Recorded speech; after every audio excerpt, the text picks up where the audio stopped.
Hi everyone, in front of me I've got Samsung Galaxy A07 and let me share with you how to check for the software updates on this device.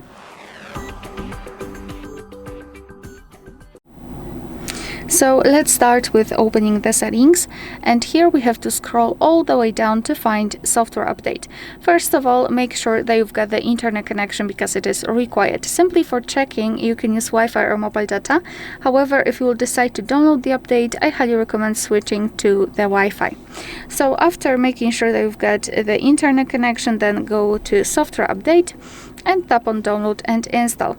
Basically, your device will check for the updates, and if, as you can see here, if the update is available, then it will immediately start downloading if you're connected with the Wi-Fi.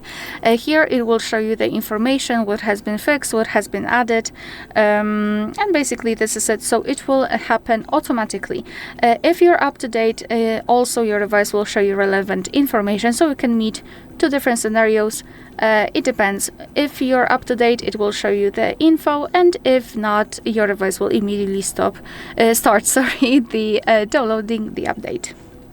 Alright, so that will be all. Thank you so much for watching. Please hit the subscribe button and leave the thumbs up.